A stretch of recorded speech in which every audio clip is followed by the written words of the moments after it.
Bonjour tout le monde et bienvenue à notre studio Gator U. Donc, pour ceux qui ne me connaissent pas, je me présente Jonathan, votre représentant Alliance de la Rive-Sud et de l'Est de Montréal. Avec moi, Luc, aujourd'hui, que vous connaissez déjà. Luc, à toi. Yes, donc bonjour tout le monde. Merci d'être là avec nous. Donc, pour ma part, évidemment, tout le reste de la province du Québec ainsi que les Maritimes, là, c'est le territoire que je couvre. Donc, aujourd'hui, qu'est-ce que balayer correctement et quel matériau de jointement vous convient le mieux? Oui, on sait que sur le marché, il y a plusieurs types de sable, mais de choisir le bon matériel pour le bon usage est important, mais encore plus d'avoir la bonne application. Absolument. Donc, il y a plusieurs produits qui s'offrent à vous. Certains sont plus performants, d'autres ont une durée plus longue, moins de maintenance. Donc, on veut vraiment s'assurer que vous allez utiliser le bon matériel pour l'application que vous avez à faire. Exactement. Donc, on a des petites démos à vous présenter aujourd'hui. On a des informations qui vont être pertinentes pour vous, évidemment, en direct, mais elles vont être disponibles en ligne si vous voulez les utiliser à des fins d'éducation pour vos employés. Absolument. Donc, dans le monde du pavé, la première chose qu'on doit s'assurer, c'est le blocage au niveau de vos unités de pavé.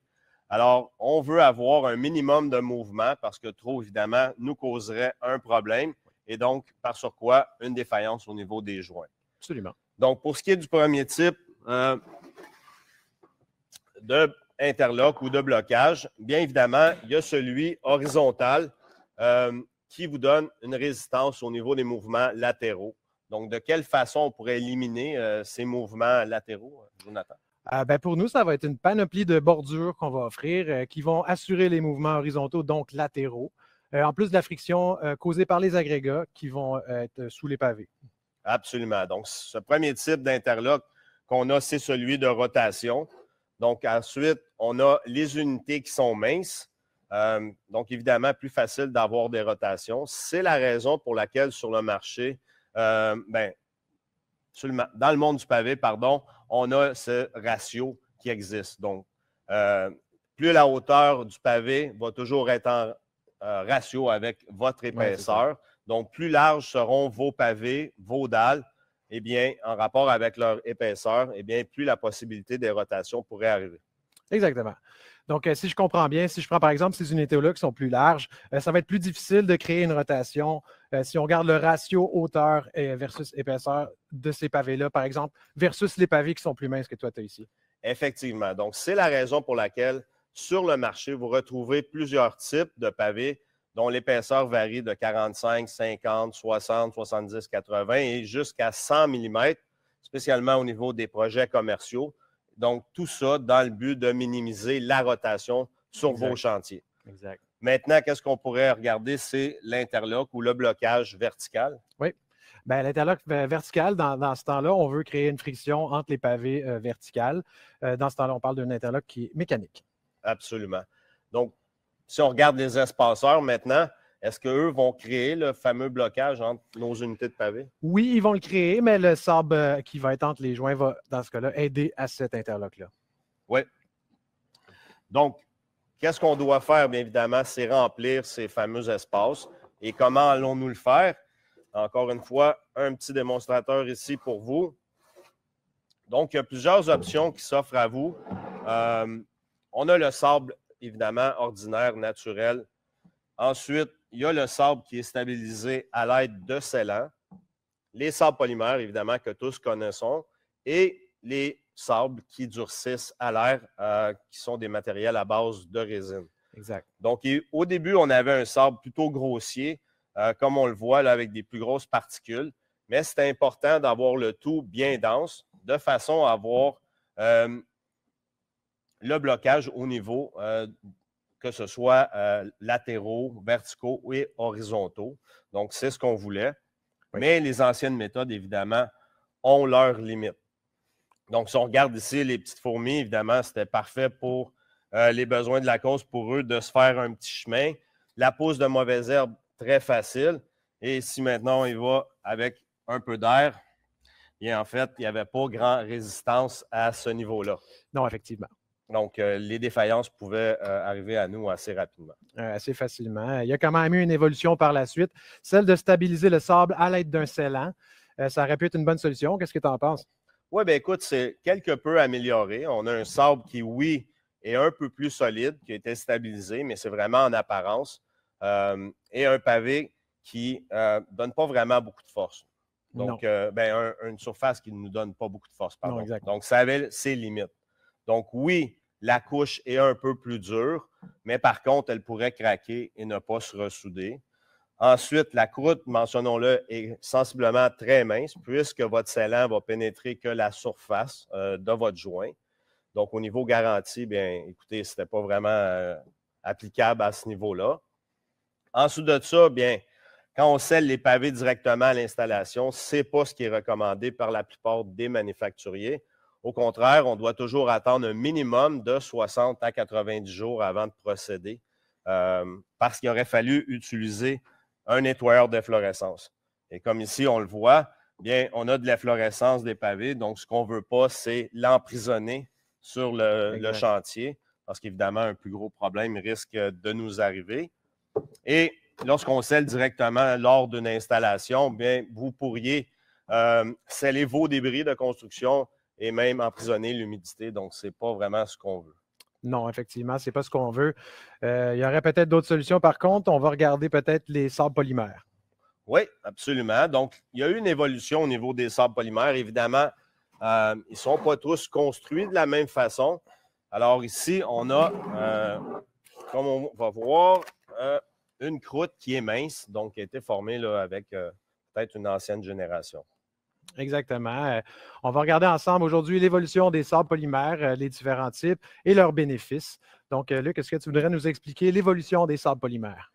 Bien, les mélanges de sable polymère, évidemment, c'est fait à l'aide d'un sable qui est calibré. Donc, selon la norme ASTM C144, c'est ce qui nous permet d'obtenir la bonne granulométrie. Donc, qui va faire en sorte que ça va bien aller pour les joints plus minces. Et les polymères vont assurer également, pour les joints plus larges, une bonne flexibilité. Ça va être plus durable, évidemment, qu'un sable naturel. Et encore mieux là, que celui qui aurait été scellé, comme on a vu précédemment. Donc, durabilité et flexibilité vont être la clé ici là, pour offrir une garantie avec les produits. Et pour notre part, tous nos sables polymères vous offrent une garantie de 15 ans. Oui, 15 ans, il faut le mentionner. C'est une longue durée, surtout si on parle par exemple au Québec avec toutes les intempéries qu'on peut croiser, la pluie, la neige, le vent, gel, dégel, sans parler du va-et-vient du trafic. Absolument. Donc, vive le Québec et nos belles températures. Donc, c'est la raison.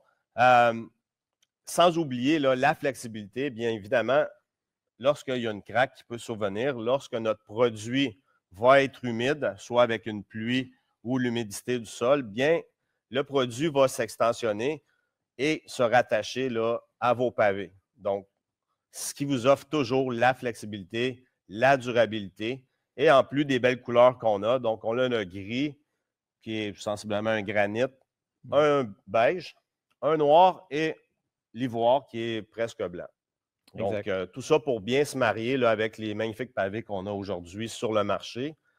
Maintenant, qu'est-ce qu'il y en est des G2? Bien, c'est des produits qui sont beaucoup plus propres, beaucoup plus faciles et rapides au niveau de l'installation que d'avoir à utiliser les anciennes méthodes ou un scellant là, sur un sable naturel. Oui, il y a eu beaucoup d'évolutions. Les sables G2, on parle comparativement à la première génération, on offre un sable qui est sans voile blanchâtre, sans poussière, donc qui répond très bien aux nouvelles normes de poussière de silice volatile qui peuvent endommager les poumons des travailleurs. Ouais. À toute fin pratique, on n'a plus besoin d'un souffleur à feuilles. Et très important aussi, un seul arrosage est nécessaire maintenant comparativement aux 3 arrosages de la première génération. Et tout ça est supporté par une technologie à prise rapide, seulement 15 minutes après son activation. Oui, effectivement. Donc, vous avez à faire face à quoi sur un chantier? Bien évidemment, les changements de température. Donc, les G2 à prise rapide, qui est prêt à recevoir une pluie après seulement 15 minutes, va vraiment être un gros avantage pour vous. Évidemment, le sable ne sera pas dur après 15 minutes, mais plutôt cohésif, donc assez gommant, qui va faire en sorte que l'eau va ruisseler sur votre surface. Et lorsque le beau temps, Dame Nature sera de notre côté, bien à ce moment-là, votre produit va durcir. Exactement. Donc, je pense qu'on a d'autres petits démos à montrer aujourd'hui. Oui. Donc, tantôt, on a vu la fameuse croûte mince là, qui pouvait être le résultat d'une installation, soit avec un scellant ou une ancienne génération. Ici, on voit plutôt le G2 avec une bonne épaisseur de croûte Donc, qui vous donne une idée là, à quel point le produit peut être solide et durable. Donc, tout ça, évidemment, ces produits-là ont vu l'émergence des nouveaux styles de pavés avec des joints soit serrés, soit plus larges. Donc, évidemment, avec des espaceurs là, plus larges. Exact. Alors, on va démontrer ici, je pense qu'on a... Oui, on va démontrer ici, bien écoutez, on voit un joint là, qui n'est pas nécessairement ce qui est le plus commun sur vos installations, mais un joint de 3/4 de pouce de largeur qui a durci vraiment de haut en bas, comme on le voit ici. Il faut quand même appliquer une bonne pression pour faire craquer votre sable. Mais n'oublions pas, comme on l'a dit précédemment, lorsqu'il y aurait de l'humidité ou une pluie, bien, à ce moment-là, le sable va se ramollir et fermer notre craque, évidemment, si elle n'est pas trop grosse. Donc, c'est vraiment ce que les sables polymères font pour vous. Donc, ils sont durs lorsqu'ils sont secs et se ramollissent et prennent de l'expansion lorsque mouillés. Exactement. Pour tous ceux qui sont intéressés, dans la prochaine session, on va discuter donc des désastres du sable polymère. Ça va être un guide sur ce qu'il ne faut pas faire. Parce qu'on sait que pour activer le sable polymère, bien, ça prend de l'eau. Mais trop d'eau ou pas assez d'eau, bien, ça pourrait nous créer des désastres. Alors, manquez pas ça. Oui. Donc, effectivement, l'eau stagnante, que ce soit l'humidité sous vos constructions ou le manque de compaction, souvent, sont la majorité des problèmes au niveau de nos sables polymères. Donc, la compaction est vraiment une obligation, que ce soit pour un sable régulier ou avec polymère. Donc, la compaction a vraiment son rôle de créer le fameux blocage qu'on a parlé tantôt. Donc, si ce n'est pas atteint, bien évidemment, on peut avoir une défaillance au niveau de notre système. Exact. Donc, si on compacte la première fois, bien évidemment, on risque d'avoir un affaissement entre 30 et 50 %. À ce moment-là, bien évidemment, on va devoir remplir notre joint, le recompacter à nouveau, que ce soit une deuxième fois, troisième fois et peut-être même plus, spécialement lorsqu'on utilise des pavés avec des petits joints. Donc, le matériel est dur à rentrer à l'intérieur. Donc, il faut procéder à plusieurs compactions. Donc, lorsque le tout va être refait, ce fameux 30-50 %-là, bien, en fait, va vous donner cette solidité supplémentaire pour obtenir un beau joint qui, lorsque activé avec l'eau, va bien performer. Exactement. Je pense qu'on a une petite diapo à vous mettre à l'écran. Donc, on voit ici pourquoi il est important de compacter le sable dans les joints, et pas une fois, mais comme Luc l'a dit, 2, 3 fois, et peut-être même plus, afin d'assurer la densité du joint qui va servir d'interlock entre chacun de vos pavés. Alors ici, on voit la hauteur du sable avant compaction et après une première compaction, soit l'équivalent de 30 à 50 % plus bas. Donc, 50 % de moins, c'est beaucoup. C'est 50 % de moins de friction et 50 % de moins de force au niveau de votre joint. Et dans certains cas, on va parler d'une défaillance de ce joint-là de moyen à long terme. Dans la prochaine petite démo, on va vous montrer les effets en direct de ne pas faire une bonne compaction. Et maintenant, ce qui arrive aussi sur le marché, c'est qu'on voit de plus en plus l'application de pierres nettes comme lit de pose pour une application qui pourrait être hybride ou perméable. Est-ce que tu voudrais nous en dire plus là-dessus? Oui, absolument. Donc, il y a eu une transition qui s'est faite sur le marché, mais on a également des applications qui ont été faites pas avec le bon matériel, donc ce qui représente un défi au niveau des sables polymères. Donc, si vous voulez bien, on va aller voir notre nouvelle vidéo de l'installation des sables G2, puis on vous revient tout de suite après.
Yes, alors, si tu veux bien, on va présenter à l'écran une image représentant une fondation hybride, soit une fondation de 3 corps nets et une application de lit de pose avec la pierre 1 quart ou notre Aquarock 3/8.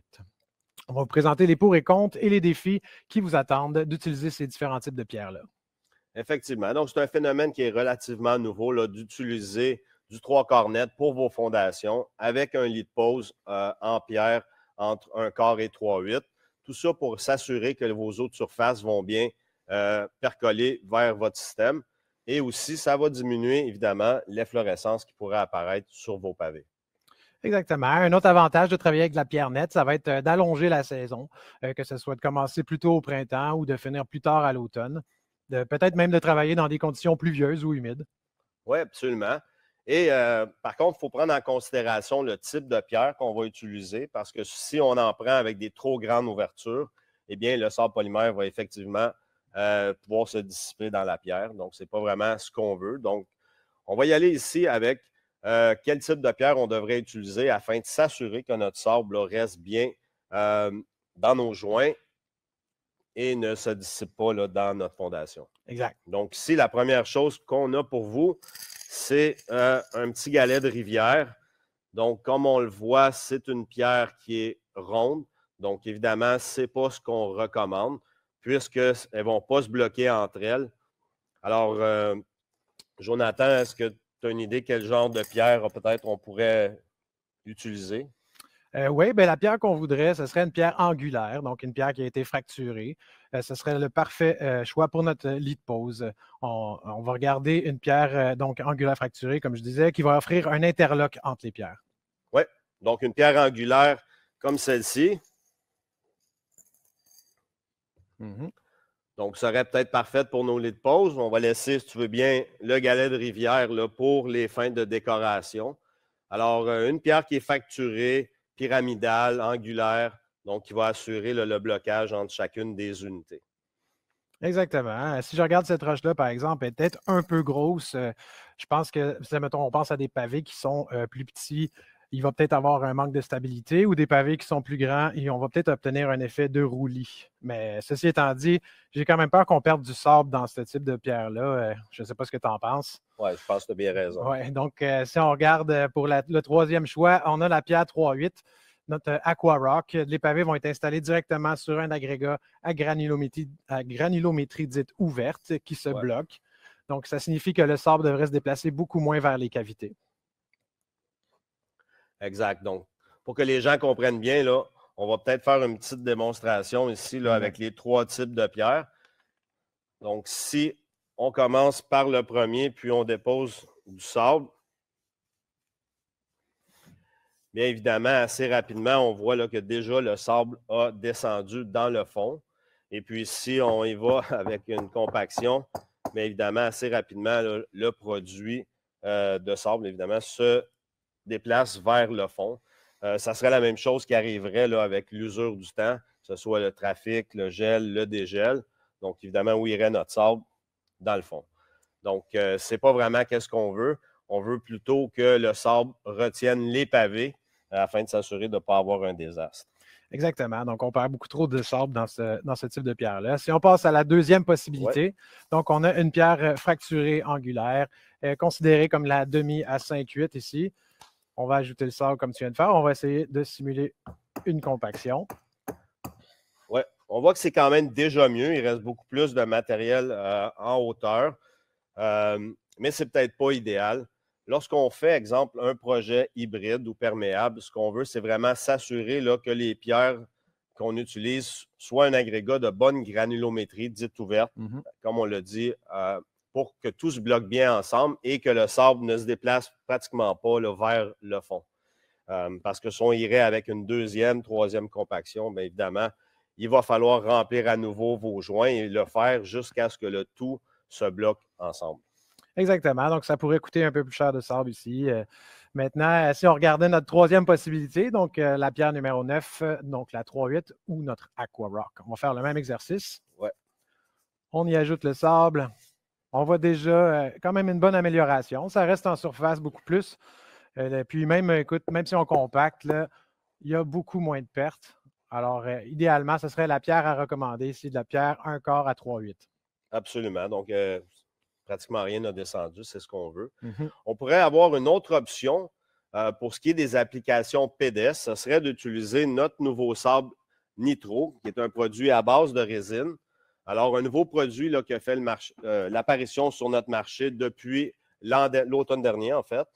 Alors, c'est un sable qui ne nécessite aucune compaction. Par contre, ce qui est important de faire et de vous rappeler, c'est qu'il faut absolument faire une compaction au préalable avant l'utilisation de ce produit-là.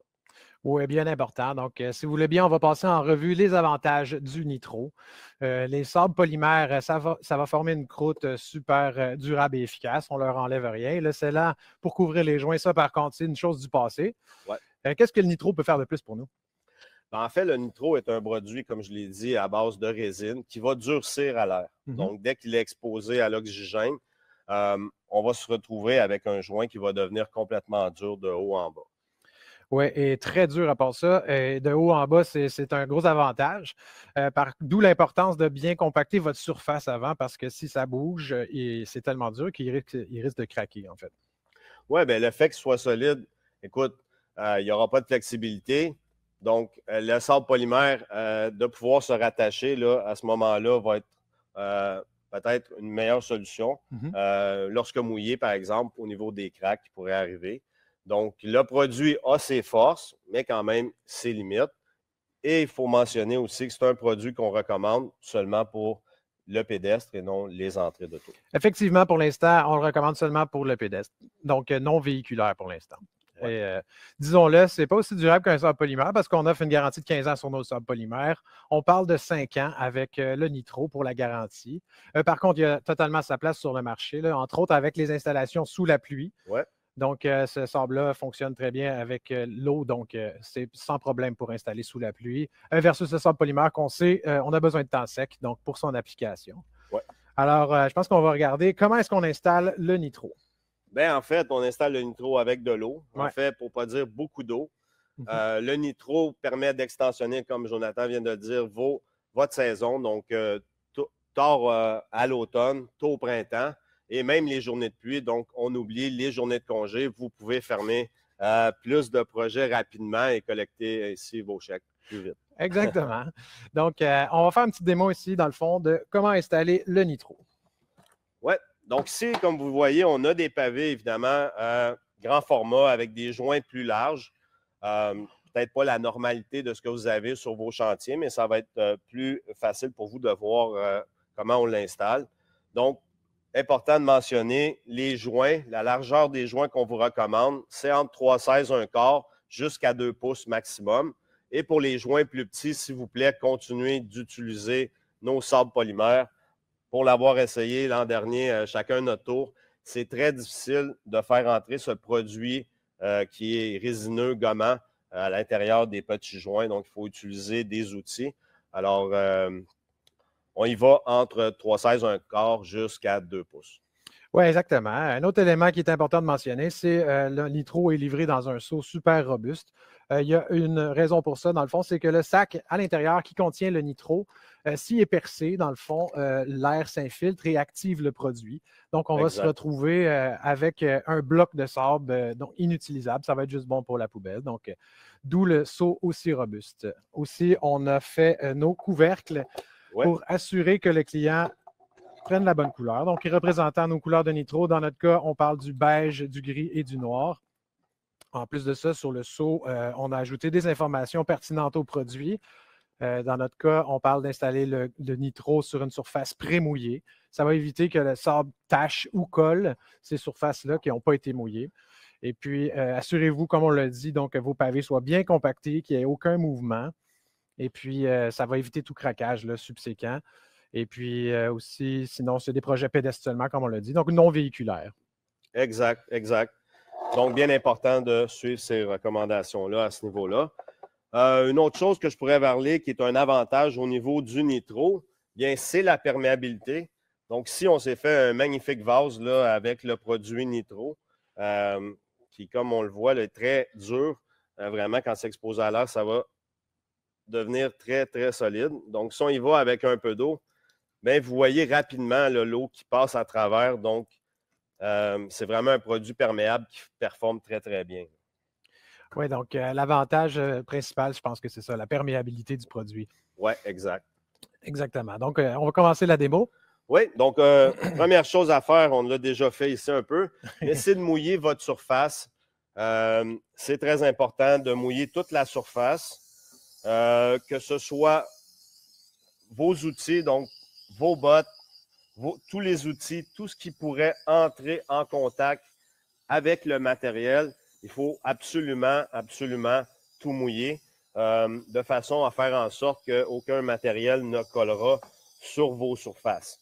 Si jamais ça vous arrive, il y a toujours la possibilité d'y aller avec un dégraissant pour vous permettre d'enlever ce qui pourrait avoir collé. Donc, si tu veux bien nous verser un peu de matériel, oui. Pendant ce temps-là, bien, pour ce qui est du balai, moi, je vous le recommande pour tous les pavés qui sont texturés. Donc, très facile de pouvoir s'assurer qu'on enlève le plus de matériel possible sur la surface. Donc, si on y va, on verse. Parfait, c'est bon ça. OK. OK. Donc, un coup qu'on a déposé notre matériel, ensuite, ce qui est important, c'est de l'arroser. Exact. De vraiment bien l'arroser.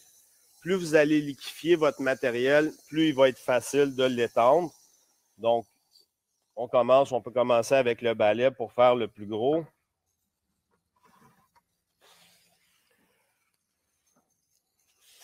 Donc, assez rapidement, on peut bien remplir nos joints. Donc, à 2 personnes, ça se fait très bien. Un qui l'installe avec le balai et puis l'autre qui est toujours sur l'eau. Tu peux continuer de mettre de l'eau. Okay. Ce que j'aime bien aussi, c'est d'utiliser l'autre option, c'est de prendre la raclette ou le fameux squeegee. Ce qui est intéressant, c'est qu'à ce moment-là, vous pouvez enlever l'excédent de matériel et en même temps enlever l'excédent d'eau. Donc, ça vous donne une idée de la propreté là, de l'installation que vous êtes en train de faire. Et comme on le voit ici, vous voyez l'eau, dès qu'on met de l'eau, la perméabilité, c'est vraiment instantané. Ouais, l'eau disparaît très rapidement. L'autre chose aussi que vous pouvez utiliser, c'est ce type d'outil ici, là. C'est un outil de jointement là, pour les maçons qui vous permet de venir bien faire une belle finition, en fait, pour les joints. Puis en même temps, ce que ça fait, c'est que ça densifie le matériel dans les joints. Oui, d'ailleurs, on recommande l'outil de maçon pour les joints qui sont plus larges un peu. Exact. Ça va vraiment assurer là, une bonne densité du matériel, comme Luc dit. Oui, on peut remettre un peu d'eau. Oui.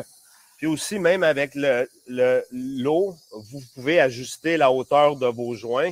Rappelons-le, on veut toujours, comme une installation de sable polymère, faire en sorte que vous allez être au moins 1,8 sous la surface du pavé ou 1,8 de pouce, évidemment, plus bas que votre chanfrein.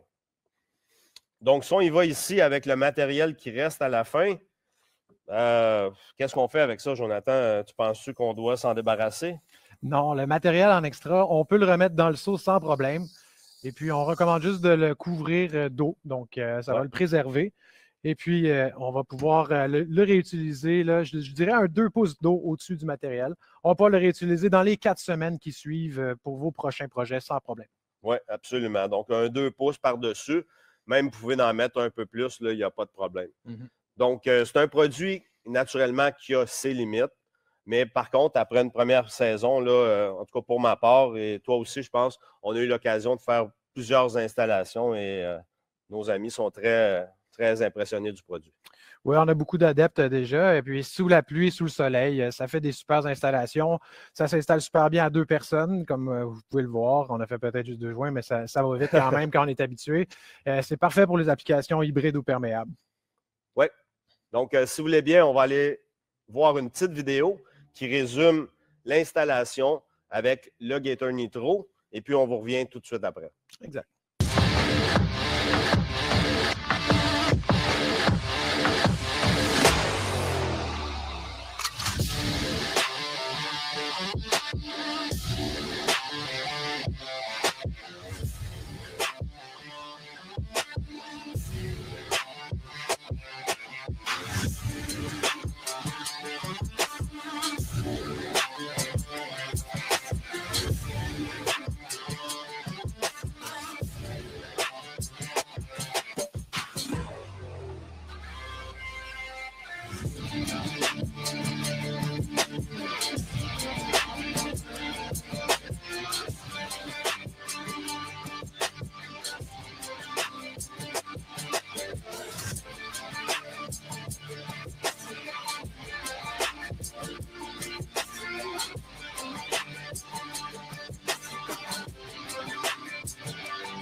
Comme vous le voyez, effectivement, le nitro, c'est un super produit. Peut-être pas pour tous les projets, par contre, peut-être un 2 sur 10, mais les 8 autres projets vont facilement pouvoir être réalisables avec notre panoplie de sable polymère. On a tous les projets, tous les produits nécessaires à la réalisation de tous vos projets. On n'a peut-être pas un produit qui fait tout, mais on a tous les produits pour tout faire.